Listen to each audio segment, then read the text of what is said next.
Wow.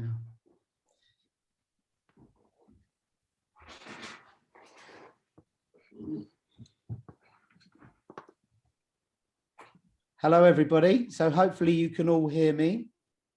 If you can, just put your thumbs up so I can see you. Yep, super. We are looking for Nuno Da Costa, so I'm trying to find out where he is. If he can send us a message or somehow. But we've lost Nuno in the mix. Nuno, here you are. Your account name's different. Oh no, it's my partner's name. I've just realised.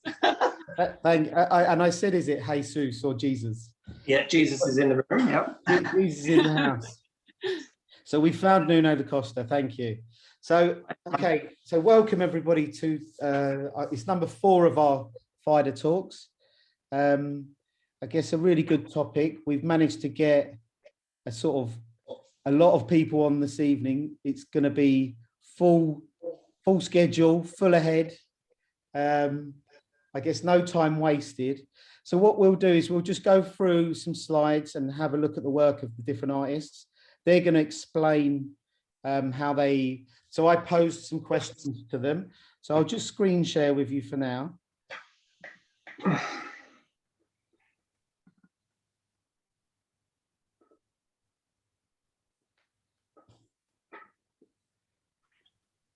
So hopefully you can all see. And our talk this evening is about finding your voice. And we had 5 sort of questions I posed, was about how you shaped your voice, was what inspires you, which artists inspire you, people, music, family. You know, there's a variety of things that have inspired you through your life. Some artists have been re-inspired or refound themselves. So you're going to find out more about this. So I don't want to hold on for it too long, but we're going to move on across. So here this evening we've got Joanna Layla, Caroline Andrieu, Jessrosebird, Caroline Tomlinson, and Nuno Da Costa, and myself, Patrick Morgan, the host for tonight. So first of all, I'm going to talk about Jessica. Jessica, I guess, was one of our first winners at the first awards when we could meet in I guess face to face. I didn't know she was that tall, and I looked like a dwarf when I was given the awards. But I guess it was an interesting evening, and we could have a glass of champagne and meet each other. And Jessica's work, the piece she handed in, people, I guess, I'd come across her work before, but it's very graphic. She has her own sort of approach and has sort of been in my mind as someone to speak, but finding the right time. And I guess this is the right time because her work is quite unique to her. So I guess I can pass it over to you, Jessica, and you can kind of explain yourself and these images that you selected. Hopefully I've picked all the right ones, but if you want to go through them all. So I guess these kind of sum up some of how I've come to have a style, I guess. The first image I would talk about is probably the portrait of me by my uncle, Stephen Bird. He's a ceramic artist, and I spent quite a lot of time as a child like in his studio.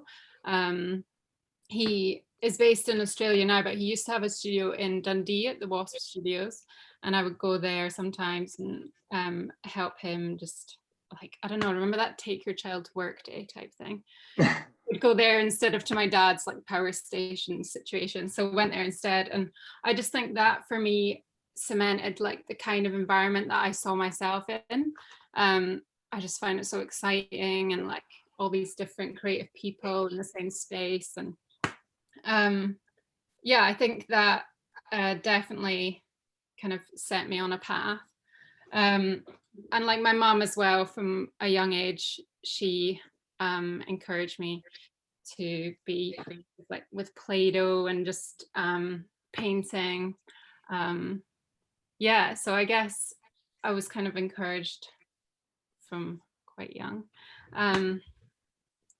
And yeah, when I was in uni, I then went out to stay with my uncle in Australia and spent like 3 months with him in the studio. And yeah, I just guess it's a nourishing environment. Exciting. And the other images. So the other images, what else have we got? Yeah, so then when I left uni, a placement came up at Roxanda in Paris, and I hadn't actually heard of her at the time. If you follow me now, you'll know I'm obsessed with her. But at the time, I didn't know who she was. And my friend was going out, so I went to join her in Paris. And I think that kind of started my obsession with color, because if you know Roxana's work, you'll know she's incredible at putting colors together.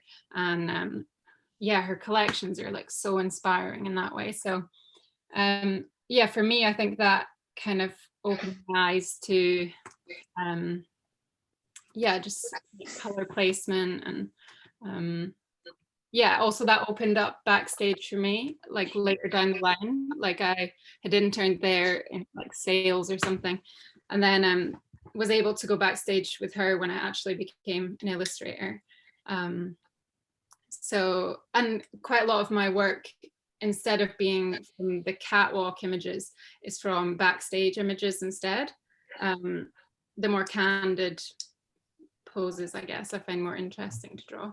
So I guess that kind of shapes my artwork as well. What else have we got? The Fauvist one. Yeah, so that's a more recent thing. Like during lockdown #1, I think, I watched the BBC documentary on Matisse. I think it's called Becoming Matisse. Yeah. And yeah, I was just like, I hadn't actually watched anything on him before, but it was so inspiring. Like what is it, Fauvism? Fauvism, is that how you say it? And yeah, I had all these blind drawings, which I tend to do just to warm up, or I had done then. And then I decided to give them more gravitas, I guess, and paint them with like pure colors, just straight from the tube, not kind of in the style of like Fauvism. And yeah, it became kind of like a therapeutic practice in lockdown, where I didn't have to think, I guess, in the blind drawing element or in the painting. I was just kind of like intuitively putting colors down and like just enjoying the process, really. And then that's kind of like sparked a new direction for my work, which I'm kind of exploring still now. And yeah, like it feels a bit more free.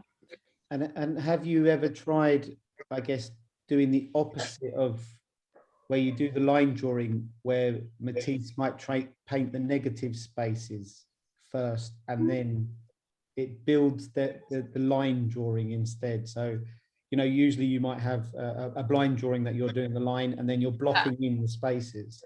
Yeah.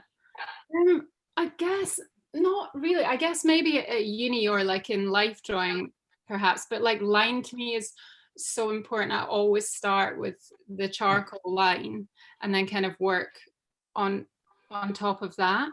And that's like so fundamental to everything that I do, is using the charcoal, like Egon Schiele's lines. Like I don't know, it just, without the charcoal I would feel a bit lost. And I think that's also like shaped my work as well, as like the materials I use. Like I guess if I use pencil or something, it does look completely different. So I guess it's just about finding what you're comfortable using. And I did that myself through life drawing. Like I was able to kind of trial out different things like pastels and charcoal, and that's where I first started using those. And is that more of a Conte, or is it just a normal charcoal? That's normal like willow charcoal, yeah. But I really like the really thin tiny bits. And yeah. I'm so picky, I like go through the box and I've got loads of like not that thin bit, which I'm trying to get rid of, but all of it like the tiny thin ones. I'm always so disappointed when they're like 3 mil. I guess the hard bit of doing this sort of charcoal line. It also scratches and makes a funny noise if you draw Yeah. on papers. Yeah. That's why I had to ditch charcoal, because it just I great. always have my headphones on really loud though, so I guess I don't hear it.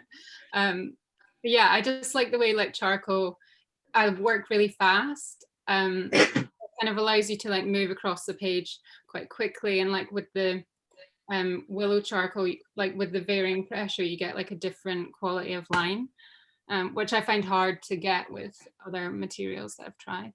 But and then you've kind of moved on to the one that says my style, where you're drawing over photographs. yeah, well, that was just something I tried recently. It's not a real campaign, I wish, but yeah, just like that's kind of the blind drawings that I've been doing recently, and just enjoying like being extra free with what I'm doing. But then, yeah, I guess I have like quite a spectrum of what my work can look like, but I am only like 4 years into doing this, and I guess I'm still figuring out like what my style is. Yeah, because I know integrating photography into drawings is always such a, I guess, a hard thing without it making it look comical, sort of cartoony. And I guess always grappling with, should it be a collage or how to bring in photographic elements, is always a tough one. And then I saw these, and it's funny that you put it in, and I really like this sort of process of, because I know like the face did like deface the face, where you would draw on the cover, and it reminded me of some of that experience of seeing this, and it would be great to see more. I know Paris do quite a lot of working on top of photography, and also like I see you've used Quinton Jones's back piece as well. I think, is that Quinton Jones as well? For the life drawing, I think that's her. Oh, the L cover. Yeah. I think, well, I think I'd seen her post it or something. Yeah, that was Rosie Huntington Whiteley won the cover for L recently. And I guess coming across to this, and we haven't really mentioned it, is with all of your inspiration, you've kind of kept this life drawing side, and I think is it Tips and Toes or Toes? Yeah, that's me. Yeah, and is that more of your life drawing stuff? Yeah, well, that's originally when I started. I didn't actually start doing fashion illustration until like 2017 or something, but before that I was working in fashion design, and I was just doing life drawing to stay sane basically. And then my mum was like, oh, you should make an Instagram for it and call it this, and then I set up that. And then when I started doing fashion illustration, it was all originally on there, but now I then had a whole crisis about which one to go for, but now I've made it so that Tits and Toes is all my life drawing, and then Jessrosebird is all the other stuff. But, good. And it's good that you've kept up that sort of discipline, because I know you were at the talk the other night with Richard Haynes, and he's kept his life drawing going, and you know, you see lots of the artists, Connie Lim and people like that, and we're seeing this sort of resurgence in life drawing, even through Zoom, with drawing cabaret couture and all of these other, I guess it's great to see it coming back, because I remember as a lecturer always talking about life drawing, or trying to rethink about how life drawing could be done in fashion schools, and everyone was like, no, we draw from photographs, and it was so sad. I know, like I do remember at uni we would have maybe like I studied fashion design, but we'd maybe only have like 1 week of life drawing in the semester, and by the end of the week, it wasn't compulsory, and I would be like one of the only 3 left there in the end of the week. But I just I've always enjoyed it, and I think it definitely has helped me in terms of like understanding the body, and I guess it also helps like with drawing quickly, and the life drawing classes I do, they vary between like 10-second poses and 20 minutes, so I guess that kind of got me going with moving quickly. Yeah. And I can use that when I do like backstage drawings. And I guess with life drawing classes teaches you loads of disciplines like 5-second drawing, 15-second, yeah, 2-minute drawings, to half an hour to 1 hour, to longer poses. And then it kind of moves you into, if you do become like a fashion illustrator, you have to either work fast, slow, you have to Yeah. mix speeds. yeah, I think fashion drawing in a life drawing class is the only place where you have that experience. There's no other, I don't know any other discipline or area in the practice where they have that shift in time. And yeah, hopefully, fingers crossed, they might start rethinking and trying to understand where it really sort of adds value to the courses now. And it doesn't go all iPad or all digital. yeah, yeah. Fingers crossed. No, Anyway, we got to shoot. We got to keep going, as I did say. Yeah. We've got to, so on to the next person. So we've got Caroline Tomlinson. Caroline's work I've saw right at the beginning of when we started Fida, and I guess her work, she's very playful, quite experimental. It's great to see a person using every tool in the toolbox to draw with. It's nice to see sort of palette knives, which reminds me of sort of things, you know, putting things on sticks and all them sort of techniques of how to be playful and trying to find a sort of way of drawing. And that's what really interests me about what Caroline's doing, is almost being quite sort of crude sometimes and not worried about aesthetics. And I think she'll help guide me now to explain herself, because, you know, this is our first experience of speaking together.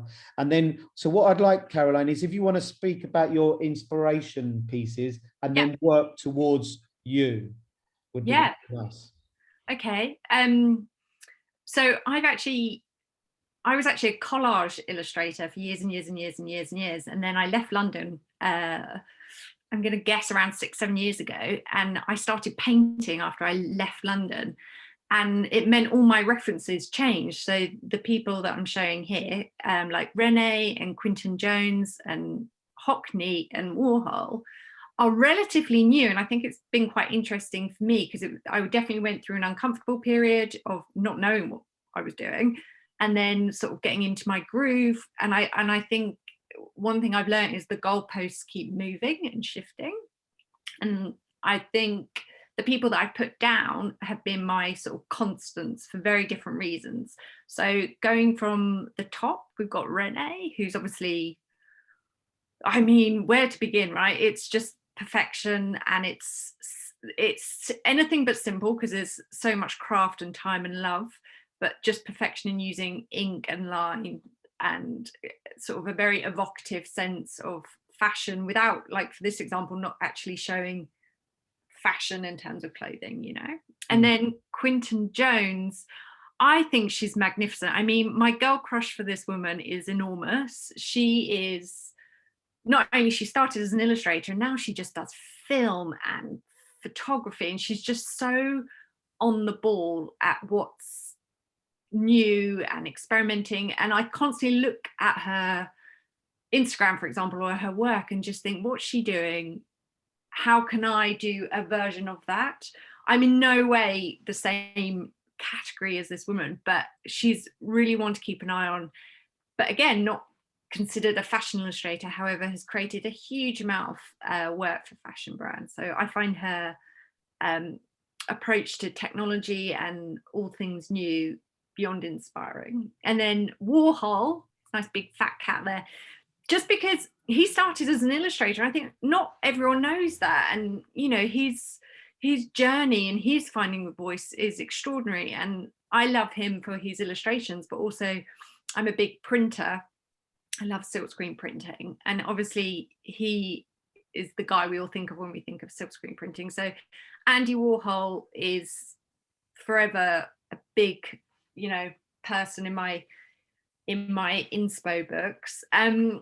Also, I think he's really interesting, because sometimes I worry, I'm sure we all do for different reasons, but I worry that I sort of jump topics quite a lot, because actually there's not a lot of my folio that's pure fashion illustration.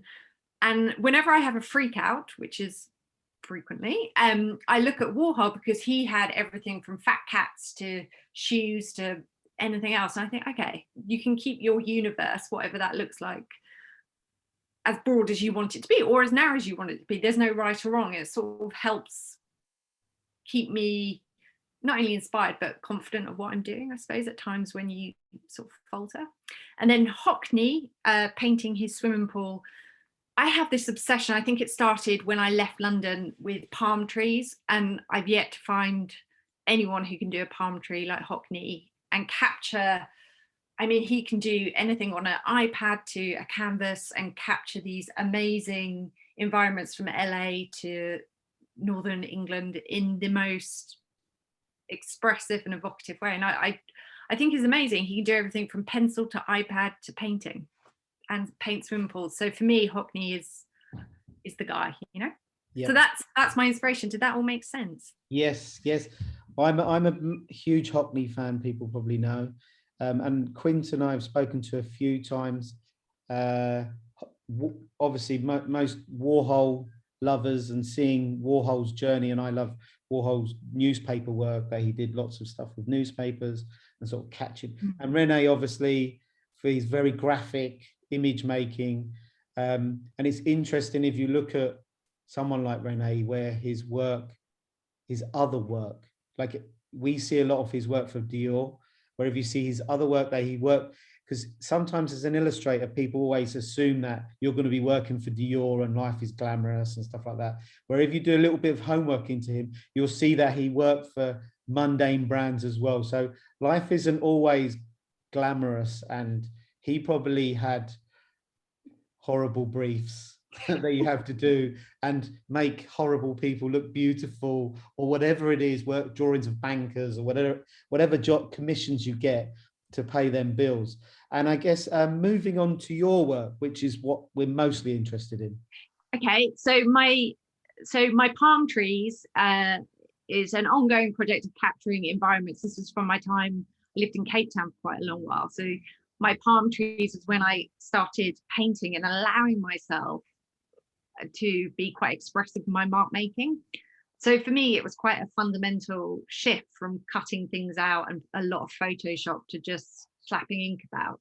So I did a big series of palm tree prints that I worked with Print Club London. And that was sort of me almost putting quite a stake in the ground, and sort of rediscovering who I was at that moment in time, and letting go of a whole huge portfolio of work that wasn't about that.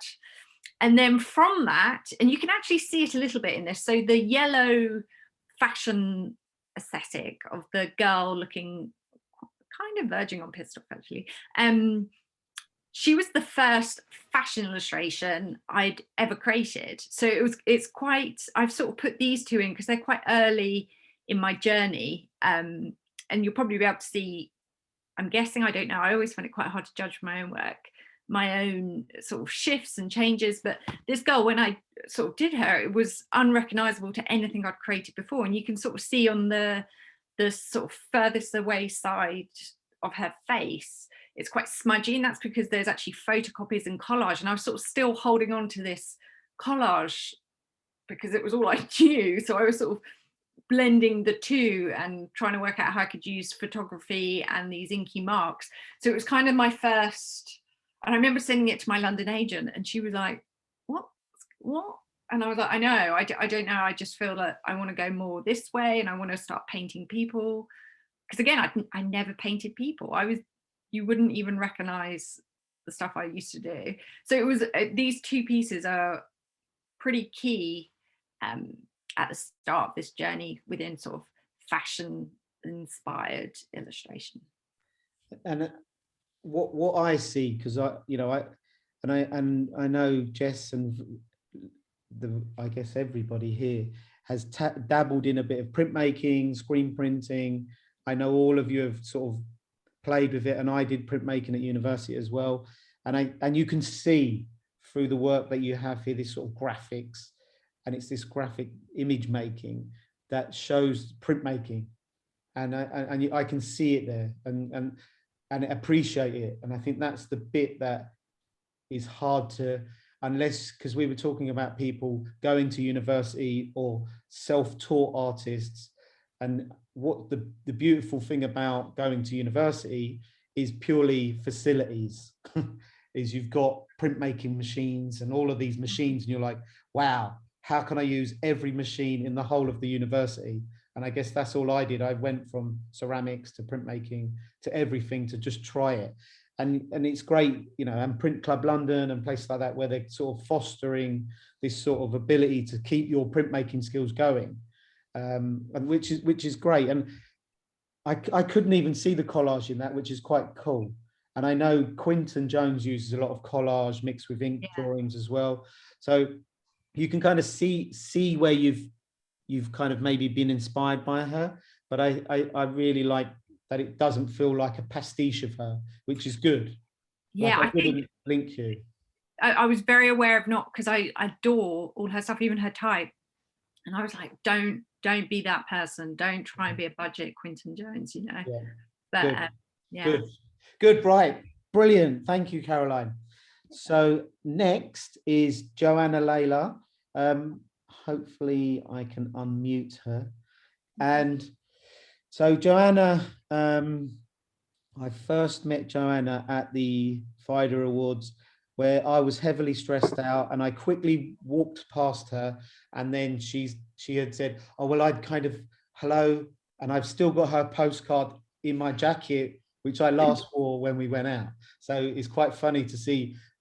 That's a great thing about an illustrator, is they're great at promoting themselves. So hats off to Joanna, because I think she was the only one who gave me a postcard that was with her picture of her sort of piece that she put in. So that was a big thumbs up. And also, like, she was re-establishing herself.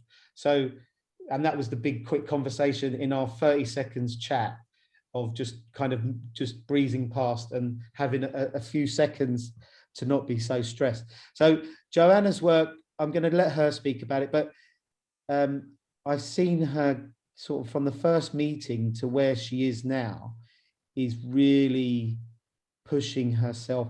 And I guess for me, I'm seeing someone finding her voice. And that's what's been quite fascinating for me. And I wrote probably my first article about Joanna's work. And I'm, you know, when I was at school, my English was terrible, but, you know, you learn to write a little bit. And it was great to sort of decode how Joanna's process could be worked. So I'm not going to talk much more, but Joanna, if you can just go through the images of inspiration and then kind of work your way to your work would be great. And we can hear more and learn more. Yeah, thank you. I was actually thinking that the piece you wrote was quite spot on when you asked me to provide some inspirations. And I guess from that point of view, in the piece you were talking about how I edit stuff back. So taking that as my starting point, I want to start with Samuel Beckett. I didn't study art and I didn't study illustration. I studied English. I'm really fascinated by composition and form. And for me, that language initially was about words. So words were the images, if you imagine them on a page. And Samuel Beckett at university for me was the epitome of how a writer can take form and pull it apart and then squeeze it and make it minimal and then pull it apart again and insert negative space and then pull it apart again and squeeze it back up. And this constant ability to make things compact and powerful yet seemingly very simple is a huge guiding principle in how I look at everything. And although he's a writer, he still is at the core of what I find fascinating about process generally and about communicating an idea. I've been really lucky to work with a poet more recently on her books, and she described my style as simplexity. And I really love this, and it sums up how I feel about Samuel Beckett. It's that idea of something really complex that looks really simple. So yeah, so Samuel Beckett is kind of at the root of, I guess, how I found my voice visually. And I went on to write a dissertation, although it was an English degree, about visual language. So it was starting to trickle in. If you then move up to Lan Zhenghui, I took a gap year and travelled all across from Hong Kong up through China and down through Southeast Asia to Singapore. And the amazing thing about this gap year was that I basically drew my way across Asia, and it was the freedom to just draw.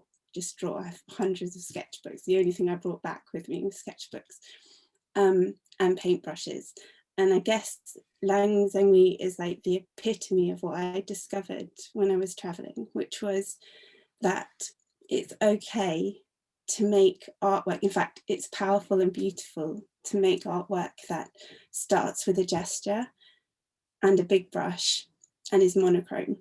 And I know it sounds really silly, but having permission to work in monochrome, which a lot of people know, mostly my figures are monochrome, and to start with the physical gesture, which Jess was just talking about, and I think Caroline as well, talking about how the line is their gesture and it's that physicality. And for me, I discovered that the brush was my physicality, that was my gesture, that was my starting point. And if you look at my runway sketches, they're just some gestures. And if you start to develop that, you start to see where the rest of my work comes in. And it's certainly how I work fast rather than in line. It's with big brushes. And Lan Zhenghui founded something called the Power Brush movement in 2000. And it was about celebrating the power and beauty of ink brushwork.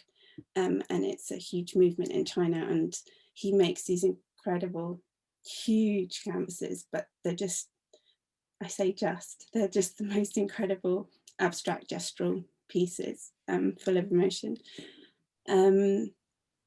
Moving on up, actually around the same time as I took a gap year, I started seeing the, it was the start of the Phoebe Philo era of Celine.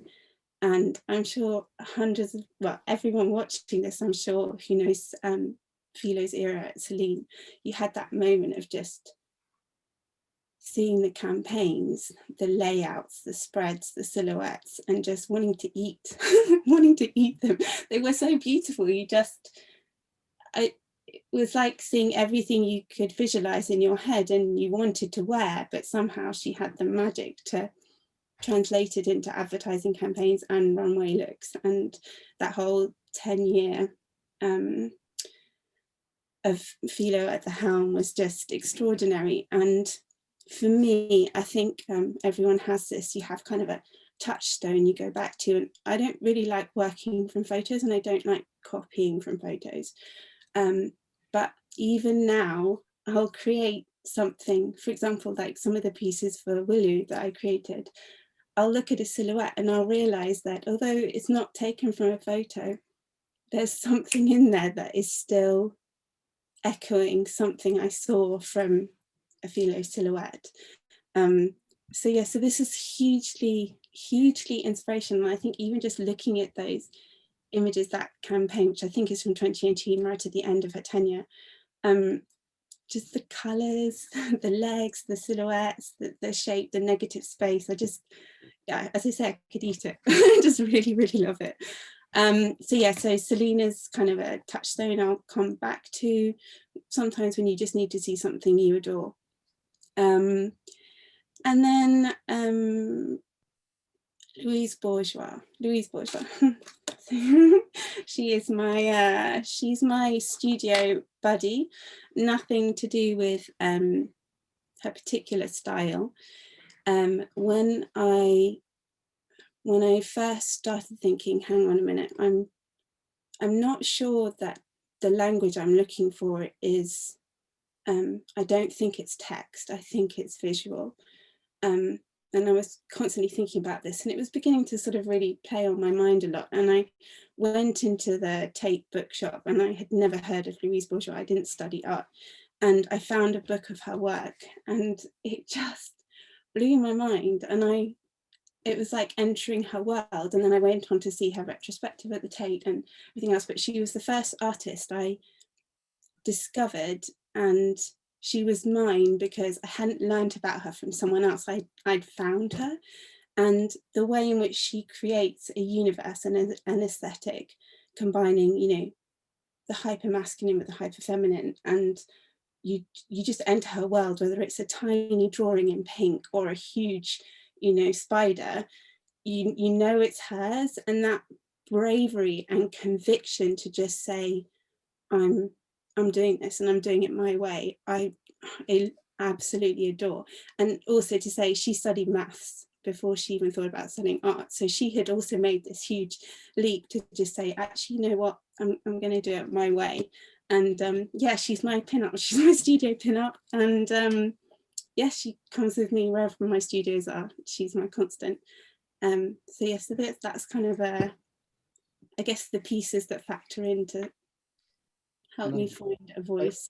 I guess then I know it's hard to explain your own work, but there's these two pieces, and it's funny to hear you explain, because I didn't know your sort of that side of you, your background, and it's funny how, you know, I looked into gesture, and when I just wrote about the piece that you had shown me and just trying to decode it, so if you want to explain the two pieces that you've submitted, and kind of give us a little insight into this sort of, feels like some of it's brushstroke mixed with raw ripped edges or ripped brush strokes or graphic marks, misregistering, all of these sort of impactful things that I see when I look at your work now. Yeah, so I actually just so I only started thinking about, oh yeah, so just to say about Celine, it was the first time in 2018 I drew one of the runway collections, and that was the first time I drew something with intention that was fashion focused. And I was pregnant with my baby. He is now 2.5, and that is the length of my career in fashion illustration. Having the baby sort of made me brave enough to say, this is what I want to do. And I think that's the point at which I met you, Patrick. I kind of just had a baby and I was like, I'm doing this. And so I decided to pick one from 2019, which was the first year, and one from 2020, which is the second year. So the first piece is the one where your arrow just is, and that's called Tread Lightly, and it's inspired by Marine Serre collection, the White Collection, which is based entirely sustainable materials and reclaimed materials. And it's from a series I did for an exhibition. It was the first sort of exhibition of fashion illustration pieces I'd done, and it was all about sustainable designers. And I guess the reason I picked it was mostly because I think it epitomizes quite a lot about my style, but also the importance of negative space in my style. And when you're removing something, what you're asking the viewer to do. And I always think about this quite a lot, and it's comes back to Samuel Beckett. It's that idea of, if you take something away, you're asking the reader to come in, or the viewer to come in and close that image. And in this case, it's, if you take the clothes away, you're asking, this is in the context of the whole series, you're asking the viewer to replace the clothes, to think about the clothes and wonder where the clothes came from. So in the context of the series, that was really important. So yeah, so she's, that's an original composition. So I tend to play around quite a lot to find compositions that I like and I can style myself. And that's something about fashion illustration I really love. From this series, I then went on to work with ELV Denim based on the same approach, which was taking their pieces and styling them within images. And I absolutely love that. And that comes back to composition. And then then the piece in green, I created especially for the Bible. And it was just my favorite piece to create. And it started off with the figure you can see in green, and that is just big brushstrokes to create her figure. Mostly because I kind of set myself this challenge when I was making work for the Bible to try and how would I style bags, or like how would I showcase bags if on the body, and how would I use the body to best showcase an iconic bag. And that was the pose I came up with for the Fendi baguette, where the bag is quite dominant and the body is there to sort of serve and showcase the bag. Yeah, I just really love creating this piece, and I think like a lot of the other artists here tonight, sometimes the pieces that happen fastest and feel the most instinctive are the ones that kind of best epitomize your voice. And was this the beginning of the green period? Yeah. I think the green period has always been there, but I think it was sort of unleashed at the end of 2020. Yeah. Because there's been a huge green period. I think it might be going, but you've kind of got a rose background period going on as well. So these sort of pastel-y pinks. I think you can start working in series. I think it's quite a fun way to work when you're kind of unraveling ideas, and then you end up with a block that's kind of, you're kind of working through an idea. No, beautiful. And for me, I guess seeing these pieces and your work sort of growing and sort of stature, and I, you know, even listening to you saying Sunday's a work day, and like sort of really interesting facts of information that you've, because you kind of, people don't, you know, you have a normal life as well. You have a kid, you have a, you know, a partner, and you have this life, and you kind of are trying to mix it in with freelancing and working and being professional and growing and critiquing. This is all part of the process, and I think that helps shape who you are. And you know, and what's also quite interesting is like plants. You post a lot of stuff about plants, about lighting with shadows. You know, these are all the sort of things that I see when I'm kind of scouring through everybody's sort of what they're posting or putting up online. And you know, I feel like for me, you know, I've done 20 years compared to listening to you guys, you know, working for Tom Ford for 7 years, and then working for Dior, and working with all these different people, and then kind of now seeing all of, you know, you guys coming through. And it's fascinating to see how your take is on fashion illustration and the sort of passion. And, you know, it's keeping that passion going. And it is difficult because obviously in a crisis, and, you know, what we're in at the moment. But I think, as I always say, artists are used to being quite skin and poor. So having COVID is nothing compared, you know, we just find a new tactic or a new way to deal with it. So, and whether that's through drawing or writing or making a book, like I made a book, always wanted to make a book and it's with other people. I wanted to make a book about me, but instead it's about others. So it's always become a fascinating journey. So, you know, it's great, Joanna, to speak and hear this information, because I was hoping to interview you just after the awards. I luckily got Jess on the night, and then I went to interview you, and then COVID happened, and that was it. So none of us saw each other again until now. So anyway, we'll keep moving as I'm meant to be as a host. So our next person, let's see. So Caroline, Caroline part 2. So hopefully she can unmute herself. I'll give a quick introduction. I see early Hockney. You know, when I looked at your work, and the skill when I look at your work is just immense, and the sort of detail and this hypercritical way of drawing, almost frightens me, because as I've gone through my journey, I've become almost more expressive and more and almost want to become more naive through drawing and less caring, because I've always worked for clients, I've always answered briefs, where now I've become, well, I do what I want and I don't care what anybody thinks, you know. And I look at your stuff and it's just so controlled and it's beautiful, every piece, and I'm like, oh my God, this is, you know, strong Hockney work is a comparison to what I see when I look at your work.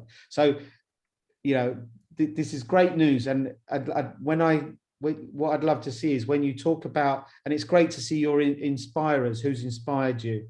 And if you want to explain why these people have inspired you and then come through to your work, I'd love to hear the sort of thought process behind it all. So welcome. Thank you for all the nice words.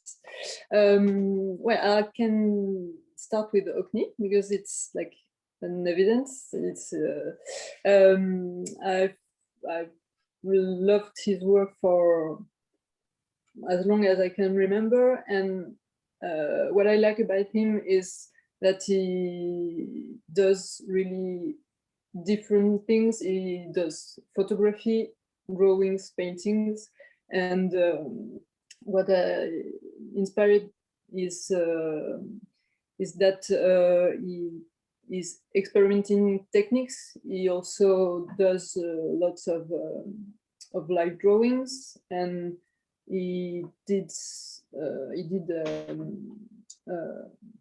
like celebrity portraits, and also his friend is acquaintance. And I put also a picture of Elizabeth Peyton, who is the same influence for me, because what I like is that it's always strong portraits, and they put at the same level like personalities or their friends. And I think it's what I'm trying to do with the fashion illustration, like to put every portrait. I don't know the models, but I like to render what I feel about them, about the less about the clothes, but more about who they are. And I try to render them. I don't know if it's clear. So Hockney also is an influence because he masters color pencils, and I was given for a birthday a long time ago a big box of color pencils, and at the time I only draw with ink and watercolor and really colorful stuff, and I was not happy at all with this gift. I was, oh, what I'm going to do with that?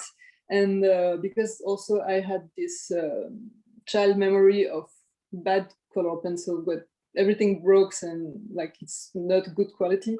So I tried, and it became, I think, a big part of my style. But also I like to mix different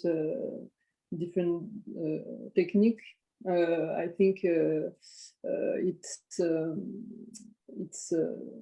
like funnier and richer to try in each drawing to see what will fit best. And sometimes it's just pencil, sometimes it's a mix of everything. And I feel in Hockney's work it's really present that he liked to experiment. So it's when I look at also his his Polaroid work, and Antonio Lopez as well. It's, I think, something that has always really marked me, because they create images from a lot of pictures. So it's not evident in my work, but it's something I have beside me always. And also for Antonio, I like that how he works with the human figure. He also, I think, did some live drawing. I try to do as much as possible live drawing. And for a year, it's where I go, it's closed. So I recently asked my friend to pose for me, who posed for me, and it's actually very interesting because it's not like drawing models you don't know and that will like pose for 10 seconds or 5 minutes. Or it's I'm finding a way to recognize the person who is in front of me, and also usually it's someone that I know personally. So it's very interesting because I know that Hockney did that a lot, like drawing with friend, and this is such a difficult thing to do because what I'm trying to do is really to render what I feel about the person which is in front of me. And so I think this is what I do in all the styles of my work, portraits of fashion illustration or whatever. And also for Ray, I'm a big fan of Comme les Garçons, but also her way of thinking. I think she's a very wise woman. She always tries new stuff, and doesn't care if it will please people or not. The collections are more and more like big and not possible to wear, and she's just working around themes, and this is something that I like a lot. So in my way of working, I try to remember this, and also not be comfortable too much or too long with what I know what to do. So I like to try new tools, new papers, new sizes of papers, and go out of my comfort zone. And also for the small Prada picture, it's a collection which was in collaboration with the artist James Jean. I don't know if you know him. And I think it was at the beginning of my years at Vogue, at graphic designer, and it was really strong when I saw this collection, because his work was everywhere on the clothes, and it was really as important as the shapes at the clothes, at the texture. It was really like everywhere on the, if I remember, on the walls also. And I remember at the time I was really impressed with this. So that's it, I think. And I guess because I know, you know, James Jean, another immense, intense illustrator, very similar to you, who draws these amazing, I don't know if and he did beautiful animations as well for Prada, which were just phenomenal. And it's funny, the image that you picked of Antonio Lopez is probably the least like his work. Yeah, I know, but I love this image. Yeah, the composition and it's so the movement. It's yes, a part of his work that is less visible, I think. But I think we can see the 70s, 80s in that too. So I like it very much. No, brilliant. You know, sorry for my accent. No, it's great. It's good for us. We're trying to be super international. We've gone as far as France, but you know, I think with regards to your work, and it's great to hear you drawing people from face to face, like what Hockney did with Cecil Beaton and all the different people he worked with, and Cecilia, and having these sort of characters and bringing sort of this vacant look as well. You're really good at drawing people who look quite vacant, as if they're staring into nothing, and then you kind of you look into their eyes, and it's almost like what Da Vinci tried to do with, you know, the Mona Lisa, capture this sort of stare, and it follows you around the room. So I think that is, you know, a mastering craft of how to, through the eyes, capture so much information. And I think that was what, when I see your work, and I, you know, and I saw something recently, I think it was today, where you'd had drawn the eyes and then you posted it and then you drew the rest of it. And I found the two of them, even independent of each other, are both interesting.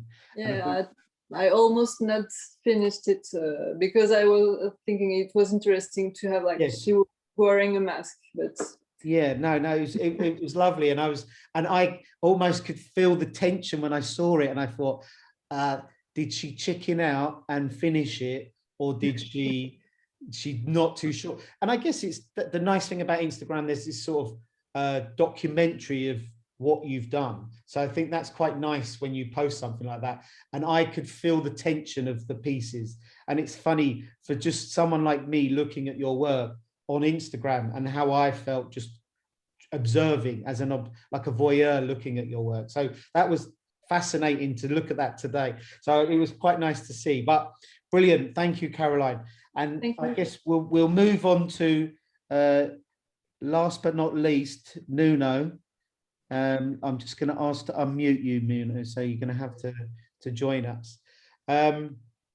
So Nuno, I'm trying to think how I contacted Nuno right at the beginning of when we started Fida, and I'm trying to think why I contacted you, but I guess I kind of had met Francesco a little bit online and spoke to him, and we just kind of had a quick dialogue with each other, and it was almost someone who had worked in the industry for quite a while as well. So I did a little bit of homework, and I wanted someone who'd had an agent, not had an agent, been through a bit of a journey of being an illustrator and kind of re-establishing himself. And then it felt like someone who could add sort of historical context to fashion illustration as a practice. And I think that's why I kind of directed myself and really wanted to go, Nuno, come and join the, as we call it, the Fida family. But we're trying to build this sort of community and family of us to really re-establish fashion illustration as a really strong practice. And I think that's what I'm hoping to achieve together as a collective, because I know I can't do it on my own. It's impossible to do it on my own. And you know, as a fashion artist, illustrator, going through my journey, it was very insular. It was very on my own, and the support is zero, and you're trying to survive, and it's very difficult. And it was great that I know you have been through this journey and working for rubbish clients and working for great clients, and you know, it gives you the breadth of knowledge. So that's Nuno in a nutshell. And Nuno's a lovely person as well. So I met Nuno the first night at the Fida Awards, which was great. We had a quick drink, and you know, there was a few of us sitting. I think it was Jacqueline and Victoria was there, who I'd met the first time as well, who was agents and artists. And it was just great to see a mixture of people. And before, I guess, going into Nuno's work, Nuno sent me the most different images compared to everybody else, which was fascinating. And I thought, wow. And I remember the book coming out, and Laird was one of our first judges as well on the first Fida Awards. And I think she's created 2 or 3 books on fashion illustration, and someone had passed me on to her. So I'd like you to start on fashion illustration now, because I know Graham Ralphwaite's on the cover. So I don't know if you've met Graham. He's the creative director of ID now. I'm pretty sure Jess might have met Graham. She can give me a thumbs up if she has. But Graham Ralphwaite, I don't know if you've never heard of him, but look him up. He was a fantastic illustrator. When I first started illustrating, there was myself, Jason Brooks, who's on here as well, and Graham Ralphwaite. And we were all young artists who illustrated a lot of stuff for nightclubs. And Jason Brooks was doing Head Candy. Graham Ralphwaite was doing the Free Club, and I was doing the Aquarium, which was, if anyone's been to the Aquarium, it's got a swimming pool in the nightclub, which is you only go if the, and it was drag, and it was a fantastic period of clubbing, and Time Out used to feature all of our stuff. So it was a great period, and we didn't know about fashion. We just drew people and culture, and that's what we were sort of capturing in that side. So I'm not going to say any more, but I tried to give you a sort of introduction, and then you can go through your beautiful selection of images and who they are and what they are, and yourself, Nuno. Oh, thank you so much, Patrick. So that book, Fashion Illustration Now, was kind of a really key piece in my journey, and it accompanied an exhibition at FIG, which brought together lots of various artists, fashion illustration artists. And it came at a point where I had just left university, where I was studying languages. So I didn't study art at university. And I was at uni, and I really decided that I hated it, and I hated languages, studying them in particular.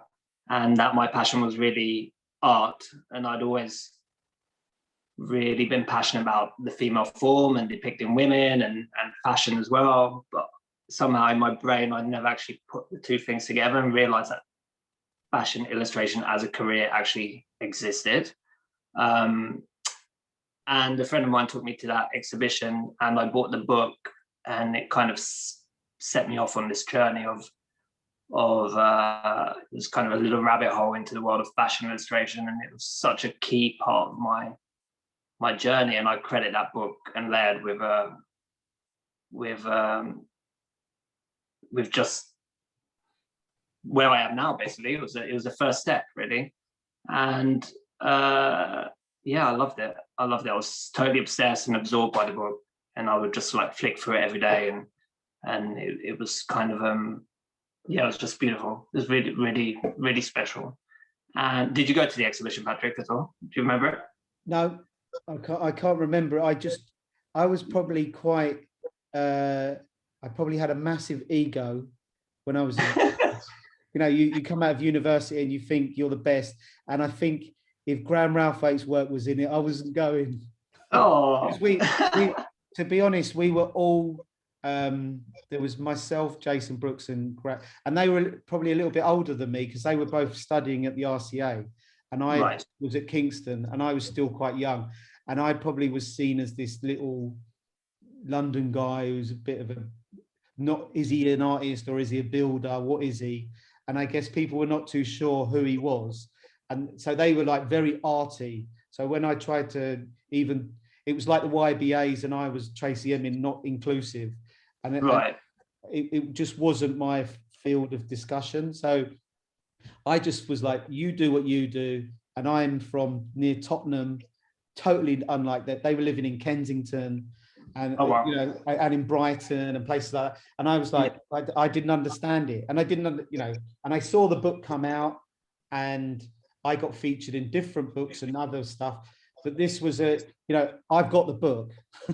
yeah, because it was so great. And Graham Ralphwaite was doing all the ads for Levi's. He was amazing. He was doing brilliantly, and I just saw him as a person to sort of compete with. Yes. And I guess all of you who are young fashion illustrators, you see work and you're like, oh, why is that not me? And you know, we're all very competitive, and I think that's a nature of the beast of being a fashion illustrator, an artist. You know, we can all say we're all very bourgeois, and we're not. We want to be the best, and we want to do well, and we want to be successful. But in the journey, if we could all give each other a hug, is fine. But we all still strive each other on. I wouldn't want everyone to go, well, it's happy, let's all just get involved. No, we want the best work. And to get the best work, we need to push each other. So no, I didn't go to that show. I probably didn't go out. Put you on the spot. No, but it's fine. It's good. So the next image, the artists that you've selected, I can see Jason in there and Richard, David. Yeah, David Dalton was a huge part of my journey as well, and I really credit him with kind of opening up the pathway as well for fashion illustration to become a lot more mainstream. And he really kind of blew the bloody doors off, didn't he? And he kind of allowed me to imagine a future where it was possible to do the things that he was doing, and obviously on a different level. But it's just, if you see somebody who's trodden the path before you, I think it really does kind of help to accelerate your own journey and help you to visualize where you would like to get to. So he was such a big part of my journey, and I remember walking past, I think it was on Bond Street, was it Brown's, and seeing his work in the shop window, and it was just incredible to see illustration used so large, so prominently. It was really beautiful. He's a big inspiration of mine, and Jason Brooks as well, and Jordi Lavanda, and Antonio. They're all. I kind of see us where we are now as kind of where at this time in this place in history, and I see it as our job as illustrators to kind of add to the narrative that the people who came before us kind of created and established, and I think that's a really important part of what we do. And yeah, I've been inspired by all of them equally. Yeah, René Gruot as well was a huge inspiration. And it's quite hard because I look at my own work, and it's quite hard to talk about your own work, and I can't pinpoint where they are within my work. I just know that they're there. They're like a layer of narrative within my work that may not be visible to the eye, but it's there, and it makes up a part of who I am and my journey. So I think it's really important to credit people who have come before you and who are still here. Obviously, they're still working, creating beautiful things, and I think it's really important to acknowledge their role in my journey, and all of our journey. Really still inspiring, all of them today. Yeah, beautiful. And you've got Clint and Tamara as well. They were two interesting choices. Yeah, huge inspirations of mine as well. When it's so funny, I was thinking about this the other day. I was doing an interview, and I was thinking about my time in school where I studied GCSEs and A-level art. And I remember one of my teachers saying to me, like, "You're never going to get a job drawing just women. You're gonna have to draw other things like cars, etc." And then I discovered Gustav Klimt and Egon Schiele and Tamara de Lempicka and Alphonse Mucha, and where the female form and female beauty was just predominant in everything that they did, and they were a massive piece of my puzzle, a piece of my jigsaw. Their work's just super inspiring, and again, I can't really pinpoint where it is in my work, because I don't particularly see it myself, but I just know they're there in my subconscious, and that's why I think it's really important to just keep on absorbing and keep on assimilating all of these ideas, even if they're not visible. Somewhere underneath in your subconscious, it's there and it comes out. And funnily enough, when you sent me your own work, well, we'll come to yours. So you sent me two other images, which are quite interesting. One was about your love for print, which I know you're doing this daily digest of what Nuno's looking at magazine-wise. Yeah. Are they part of Vogue's archives? No, they're part of my archive. Okay. Yeah, I've got a massive library of magazines. I'm obsessive. Wow. Yeah, really. And like print, I've been obsessed with print since I was a kid, you know, I used to love comic books, and then I discovered fashion magazines and in my early teens, and I've got a massive collection. I've just always been obsessed by printed images, and specifically of women. I'm not sure why, but I've just always been attracted to the beauty of it. And yes, I have a pretty big collection of magazines dating back to the 1950s, and that's kind of a, you know, a wonderful resource to have, and I've been building up over years, and it's just kind of really important in my journey as well, you know, just yeah, I've always loved it, always been obsessed with Vogue in particular. Bizarrely. I know I've got the Face magazines when I was at uni, and early ID, and you know, I got to work with ranking on early rank magazines. Wow. When I'd just come out of university, and I didn't have a clue what I was doing, and I didn't know about resolution, and I think I sent half of my images at 72 DPI. Yeah. And well, because funnily enough, Nuno, who I've always seen you as the ultimate professional, you sent me your image, the lowest resolution I've ever had in my life. It was, really? Yeah, it was like 15 kilobytes.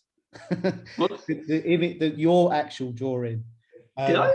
Yeah, I managed to find it on your website. I was going to replace it with a different image, but I really liked this image because it kind of, what's different about it is you've kind of, on the dress, you've got this Yes. sort of collage piece on there, Yeah. which is very un-Nuno, as I would say, because usually everything's, if we look at your inspiration, quite decorative and quite over, you know, drawing almost like as if I was looking at a Chuck Close. And yes. then, you know, it's really heavily drawn. And then you've done this very graphic piece. And I think, this is, I quite like this because it's very not Nuno styly. It's you sort of breaking down a bit and adding another dimension, and it kind of it pops, which is what I liked about it. And I thought maybe that's the reason why he picked it. I don't know. Is there a reason why you picked this image? Well, that is an element of it. It's kind of, I let myself go a little bit.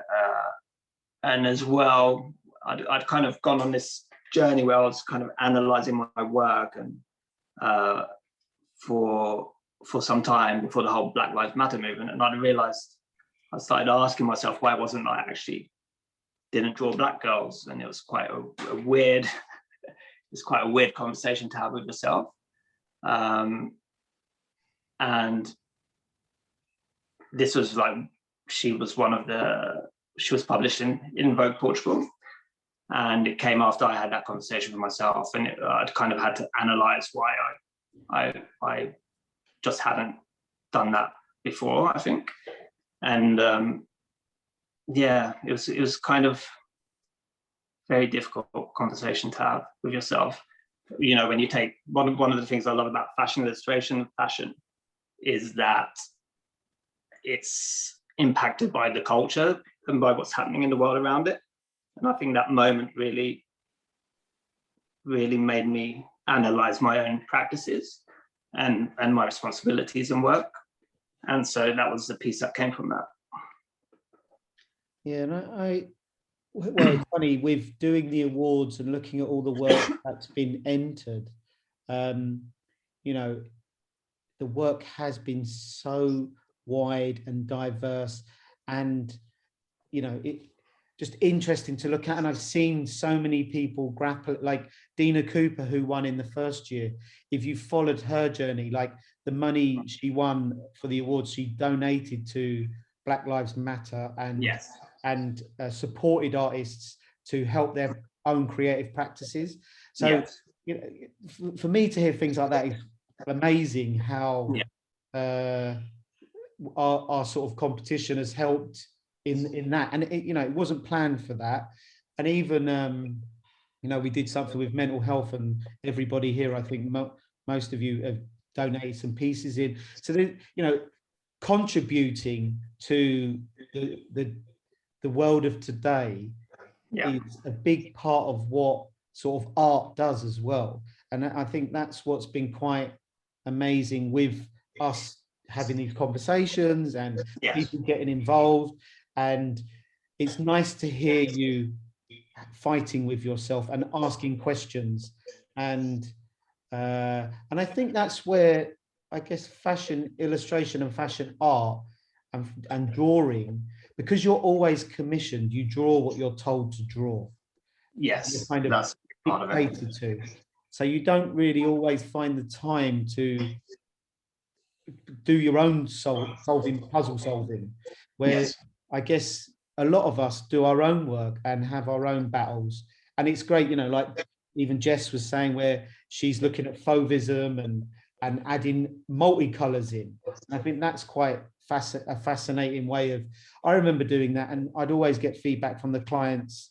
Oh, well, why is there blue on the face? Did you drop your ink? And why is there pink? And why is there green? Like, well, if you look at the skin of Lucian Freud or someone like that, he has greens and purples. But as I said many times, there's a lot of bad art directors out there who don't seem to have a wide peripheral vision to what creatives do. And, you know, I've had, that face is a bit too wide, or that nose is not perfect. You know, yeah. Like Lucian Freud getting told that the Queen looked like she'd swallowed a wasp. It's just all of these, it's his interpretation of the Queen. She was very pompous and stuck up. So I know with you, Nuno, your process in the last, I guess, few years, even up to recently, you know, the subtleties in your work. And I guess with Joanna as well, the subtleties in her brushwork, the two of you having that subtlety movement, I can really see in the last year or so.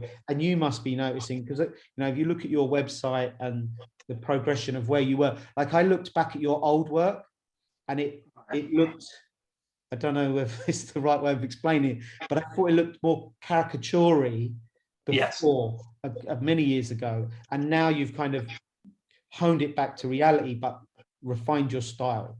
And I think that's what you have done, if that's correct, in finding your sort of visual language.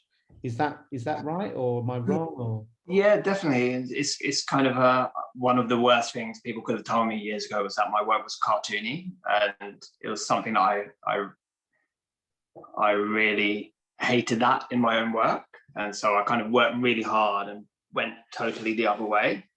And it's kind of now, maybe because I'm older and I'm kind of more comfortable in my own skin, that I am learning to embrace all aspects of myself. So I kind of, it's quite strange because I see bits of myself that I used to run away from kind of in my work now, and I'm still liking it, but maybe because it is counterbalanced with that more realistic aspect. So I think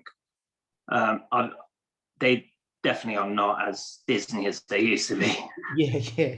Well, at least you said it. You said it, not me. Yeah, they were.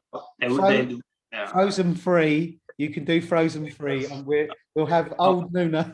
Oh my God! Yeah. I actually did work for Disney, actually. Well, God knows, but I think that the subtleties in the new work is fantastic, and I think it'll be interesting to see probably in 2 or 3 years where it goes. And yeah, I guess as an artist, as a creative, like Caroline was saying in the middle of her, will you change and then say enough is enough? I'm going to do something different, try something new. So I think keep going, keep pursuing. definitely.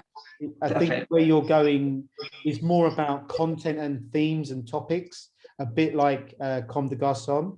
And I think that's what's quite fascinating with what you're doing. And you know, and you're so nice and humble about what you do, where a lot of the people here probably in this group, and I'm going to open it up to everybody in a minute because I can see the chat going mental, is that, you know, everyone's sort of going, well done, Nuno. A lot of people send me messages and they're like, Nuno's really sort of flexing his muscles now and doing really great work. So I guess it's a big thumbs up, and you know, you're always nice about what you do. So keep going, and you know, keep singing, and we love to see you you representing fashion illustration. So well done from that side, Nuno. Oh, thank you. So I'm just going to we've got some questions, and usually I have my questions, but I can see the chat. I'm going to have a look at the chat. Let's have a look here. So I'm just going to unshare because we might be able to see some faces. Yes, here we go. We can see everybody, a lot of people now. Where's my chat on? I've lost my chat. Here we go. The chat. So if anyone's got any questions, stick it in the chat now. It's been an absolute pleasure to hear. Yes, beautiful. Jason Brooks, yep. I'm just, where would we all be without Mr. Dalton? Yes. Let's have a look. Jackie, I can see you. That like that. Everyone did a difficult conversation. Maybe that's a further conversation. Is the Black Lives Matter? So no one's. If anyone's got a hardcore question, feel free now. It's 8:22. God, we've gone really way over time. So I'm not going to hold on to everyone for much longer. But if anyone had a quick last minute question, because I know everybody wants to get and have dinner or not go out because we're meant to be staying indoors and not doing anything, but we can go in the garden, but we don't mind. So thank you, everybody. We don't have any questions. I think we've answered everything. If anybody's got anything to say, we could say it now, but I'd just like to thank everybody. I think we don't have any more questions. I can't even think of a question. If anyone has one, it feels like we've got a last minute option for bingo or something, but we don't. So brilliant. If anybody thinks of one, you can send it to us online, and anyone, I'm sure, will answer it another day. Maybe tomorrow or the next few days, we can post some questions online and people can answer them. I think that, so you can have a little bit of a breather and a think and sort of digest all the things we've said tonight. So everybody, we've gone way over time. We're 1 hour 24. I said 1 hour. I'm totally wrong, but thanks everyone. And the next talk we've got is, we've got Connie Lim. We've got some academics from Marangoni in Milan.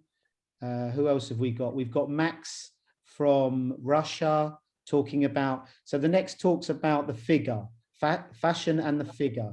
So that should be another fascinating talk. Fingers crossed. We've not cut out tonight. The last talk was very difficult. We had 4 people working live and it broke down 3 times. So it was a great experience of live television at its worst. So thank you, everybody. It's been a tough week. We had the Fida Awards, we had Richard Haynes, and we've had this talk. I can't do any more talks, otherwise I'll get a job at ITV.